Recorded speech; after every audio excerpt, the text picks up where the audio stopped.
Nshuti namwe vani mwese duhurana kuri studio umutware nongeye kubasuhuza nigiye wese ngira nk'abo bikorwa Freeman turi kuganira muri aka kanya nkaba ndi hano muri leta zunze ubumwe za Amerika muri leta ya Maryland mu modoka yanjye aho ndi kubategurira iki kiganiro cy'uyu munsi nkaba ngira ngo mwese mbahe ikazana kuri studio umutware cyane kuri mwebwe mukiza ku nshuro ya mbere.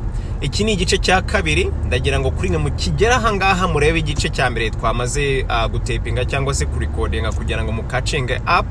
Ariko mbere na mbere mbabwire nti mwese abari kureba iyi gahunda mutari mwiyandikisha mukanda aho ngaho hasi handitse subscribe, aho handitse share, ahanditse follow ndetse niyo nzogera kugira ngo gahunda zose turi kubagezaho zitandukanye mubashe kuzibona ako kanya zikimara kugera hano kuri izi platform zose dufite.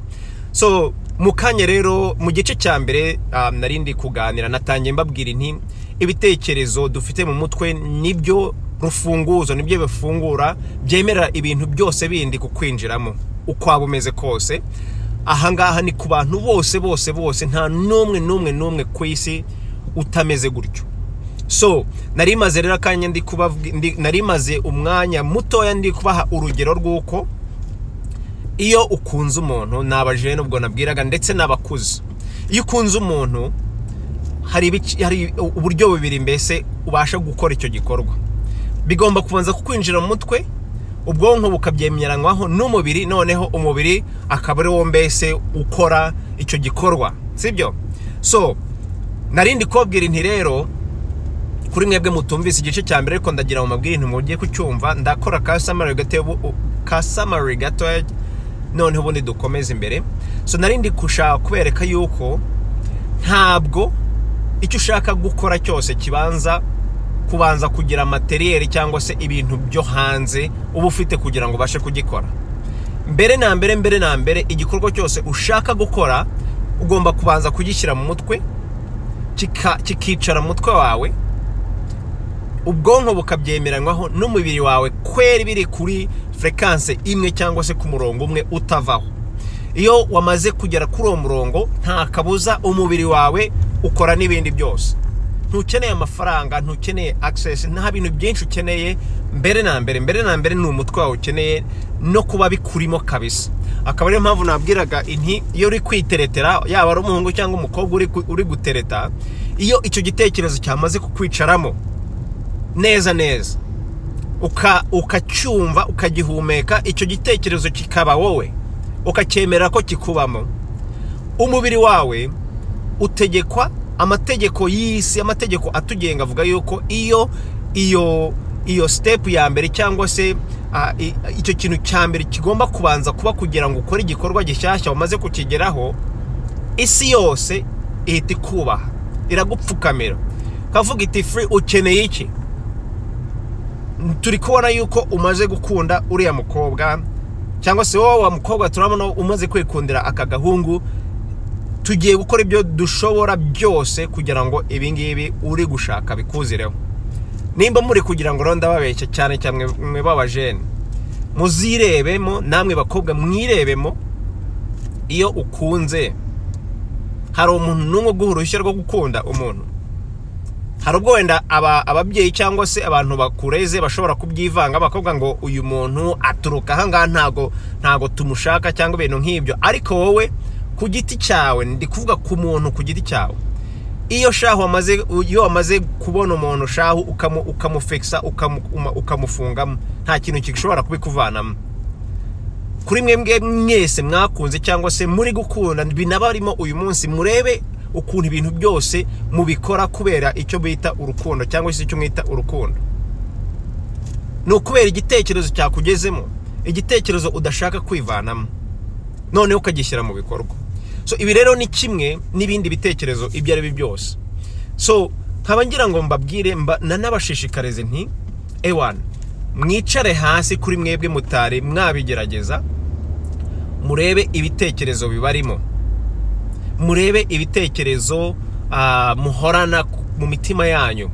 Kandi uwo mutima mvuga ntago ari iki kintu gipompa amaraso abantu, nicyo kintu nanone tujya twibeshyaho.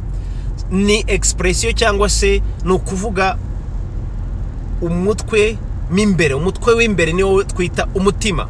mubirebe mwese murasanga ari byo. So iyo rero akakanuka kuri mu mutima ni igitekerezo kidashobora kukuvamo sha niyo wacyoza gute, gifata igihe kinini cyane kugira ngo bikuvemo. So uyu munsi ubuzima uriho bw'uyu munsi buhwanye n'ibitekerezo bikwicayemo imbere aho nakwita mu mutima wawe. Ibyo bitekerezo mwabyemeranyweho ku buryo nibyo bigenga ibintu byose ukora. Ikintu icyo ari cyo cyose uri gukora kigendwa n'ibintu bikwicayemo.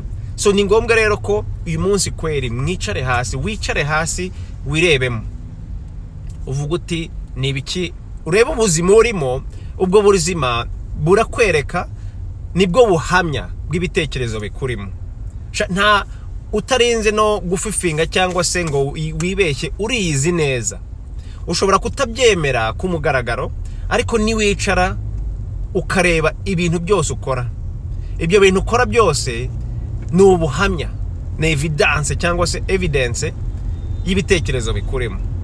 So nimba uri kureba ukabona nta kintu kigenda utari kwiteza imbere, iyo ni evidence yuko ibitekerezo ufite bitari kukujyana imbere.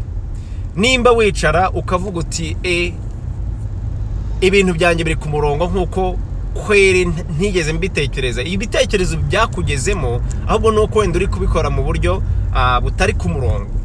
So wicare hasi urebe ni ibiki ndi gukora uyu munsi, ni ibiki bimfatiraho umwanya, kubera iki ibingibi mbirimo. Kuko harimo n'abantu bisanga mu bintu batazi ari ibiki benshi cyane. Ukajya kubona ukabona uri mu kigare, umutipe arakubwiye ngwino tugende, okay, undi akaza ati ngwino tugende, okay. Ugasanga abantu buri gihe nibo bakubwira ibyo ugomba gukora. Ukaba ariko wiberaho, umunsi ukaza undi ukagenda, umunsi ukaza undi ukagenda, tugomba kubivaho. Imagine nimba ubuzima bwawe bumeze gutyo, ubundi ugakura ukabona akazi random bakakaguha, ukajya kubona ukabona unakomereje aho ngaho, ubwirwa ibyo ukora ariko nta na rimwe mu mutima wawe wireba ukavuga ati ngo iki ndagishaka, cyangwa se ukagira iyo inspiration yo gushaka ikindi kintu umuntu ataguhaye. So nawe rero tekereza nimba utangiye uri umwana umeze gutyo, ugakura umeze gutyo, noneho shaho ukagira ibyago ukajya ahantu noneho ufite ikintu nakwita influence, cyangwa se abantu noneho bakureberaho mu mutwe wawe uko nguko ameze. Abantu babapfuye, nimba uba umeze gutyo, n'ikirobo gishobora kuza kikakubwira ibyo ujya gukora, kubera ko nta na rimwe wigeze uha agaciro umutwe wawe, uha agaciro ibitekerezo wagombye kuba ufite. Uba wifite ibitekerezo by'abandi bantu. Akaba ari nayo mpamvu uyu munsi mugomba kwitondera abantu mukurikira, abantu benshi batandukanye. Aba bantu baba bifitiye gahunda zabo, ukajya kubona ukabona nta gahunda wifitiye. So iyo nta gahunda ufite, ubwonko bwawe babwishakira activity no gukomanda ibintu no gutegeka ibintu. Ubwonko bwawe butegeka umubiri wawe. Niba rero utifatiye gahunda y'ukuntu ushaka kuyobora umubiri wawe, guess what, abandi nibo bazagufatira gahunda kandi uzayikora, uzayisangamo utanamenye n'uburyo wabyisanzemo. So ndagira ngo rero mwebwe bajene kweri ndabakunda sana. Ndashaka kubashishikariza ngo mwirebemo imbere kabisa, mukubure bana ibitekerezo bitagomba kuba bibarimo bibavemo. Mufate mukushi, mufate umweyo, mufate za brush, mufate n'agasabure, kweri mwirebemo, mwikubure kabisa, mwiyoze ibitekerezo bitagombye kuba bibarimo, mubivanemo. Mugire umwanya munini ubarimo, mutangire kwinjizamo ibitekerezo bibateza imbere, ibitekerezo biteza igihugu imbere, ibitekerezo biteza umuryango wanyu imbere, ndetse n'indi miryango yanyu muzikorera mu minsi iri imbere mu gihe mwamaze gufata imyanzuro yo kubana n'abandi bantu. So ndagira ngo rero nongere mbabwire nti ibitekerezo biturimo mu mutwe nibyo funguzo bifungura ibintu byose bitwinjiramo mu buzima, mu bitekerezo. Ndagira ngo kandi basabe munsi kumpana commentaire nibi mvuze kugira ngo dusangire ijambo. Ndabakunda cyane, ndagira ngo mbifurize umunsi mwiza wo kuwa kabiri.